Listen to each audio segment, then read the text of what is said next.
وما أرسلنا من قبلك إلا رجالا نوحي إليهم فاسألوا أهل الذكر إن كنتم لا تعلمون.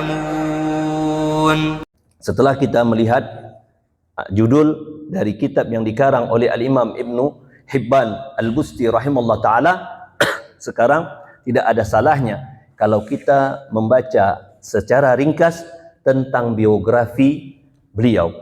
Siapakah beliau? Nama beliau adalah Muhammad Ibnu Hibban Ibnu Ahmad Ibnu Hibban. Jadi nama orang-orang Arab itu memiliki kebiasaan untuk menghafal nasab-nasab mereka. Jadi hafalan mereka itu sudah diajarkan atau sudah diasah sedari kecil. Mereka akan ingat siapa saja yang berada di atas mereka, dari kakek-kakek dan moyang-moyang mereka.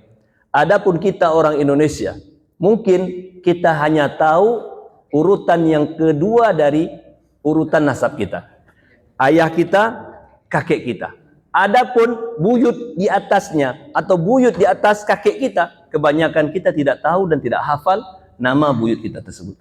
Adapun orang Arab, karena itu orang Arab tidak bisa ditipu tentang masalah nasab. Karena apa? Karena mereka menghafal nasab tersebut, kemudian mereka tuliskan dari hafalan mereka terhadap nasab-nasab mereka tersebut. Sehingga tidak heran orang mengatakan bahwasanya saya keturunan Rasulullah SAW tingkatan kesekian. Jadi orang Arab tinggal melihat kepada syajaratun nasab, kepada pohon nasabnya. Apakah memang pohon nasabnya ini benar atau tidak? Itu kebiasaan orang Arab. Jadi itulah luar biasanya orang-orang Arab ini, mereka bisa menghafal sehingga Rasulullah SAW sampai kepada Nabi Ibrahim AS itu tersambung nasabnya. Jadi tahu para ahli sirah, ahli sejarah dari nasab atau pertalian nasab Rasul kita Muhammad SAW dari beliau sampai kepada Nabi Ibrahim AS melalui jalurnya Nabi Ismail AS. Jadi nama Ibnu Hibban ini namanya adalah Muhammad. Kemudian beliau ini nama ayahnya yaitu Hibban. Kemudian nama kakeknya adalah Ahmad. Nama buyutnya adalah Hibban lagi. Kemudian nama yang di atas buyutnya adalah Mu'ad. Nama di atas buyutnya lagi namanya Ma'bad. Nama yang selanjutnya siapa? Sa'id. Kemudian siapa lagi di atasnya? Namanya Syahid. Kemudian di atasnya lagi kalau kita sebutkan panjang sekali. Dan beliau berasal dari kabilah At-Tamimi. At-Tamimi Al-Busti, daerah tempat beliau lahir ini, nama kotanya adalah Al-Bust.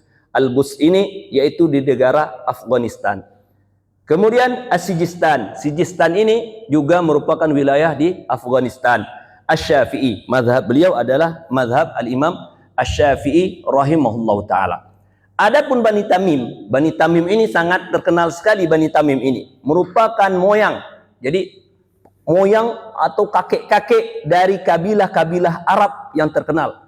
Yang nasab dari Bani Tamim ini sampai kepada Adnan ibnu Adad ibnu Hamaisik bin Nabatin bin Ismail bin Ibrahim. Jadi sanad atau nasabnya ini Bani Tamim ini, jadi keluarga seperti suku kita di Minangkabau ini, kalau sudah semakin banyak anggota suku, akhirnya pecah, akhirnya terbelah, akhirnya membuat suku baru. Nah, seperti itulah keadaannya bangsa Arab. Jadi mereka memiliki anak sekian, kemudian menyebar, kemudian inilah menjadi kabilah-kabilah yang akhirnya kabilah-kabilah tadi semakin besar dan semakin menyebar di seantero dunia ini.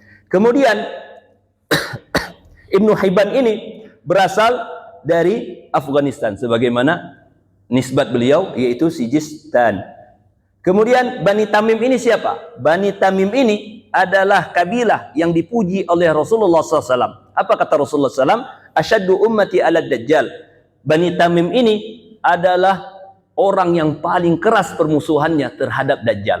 Hadis ini diriwayatkan oleh Al-Imam Muslim rahimahullah ta'ala. Jadi Bani Tamim ini adalah orang yang paling keras perlawanannya terhadap Dajjal ketika Dajjal turun ke atas permukaan bumi ini. Jadi bukan turun, Dajjal ini datang. Karena memang Dajjal ini sudah ada, tapi kita tidak tahu di manakah letak Dajjal tersebut. Jadi Dajjal tadi tidak turun. Kemudian kapan beliau lahir?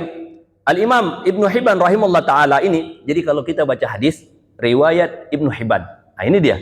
Riwayat Ibnu Hibban ini, Imam Ibnu Hibban ini lahir tahun 270 Hijriah. Kalau kira-kira di masa Masehinya, yaitu sekitar 884 Masehi. Ini lahir dari beliau rahimahullah ta'ala. Yaitu pada masa pemerintahan Khalifahan Bani Abbasiyah yang ada di Irak. Dan wafat beliau tahun 354 Hijriah, yaitu dalam Masehinya 965 Hijriah.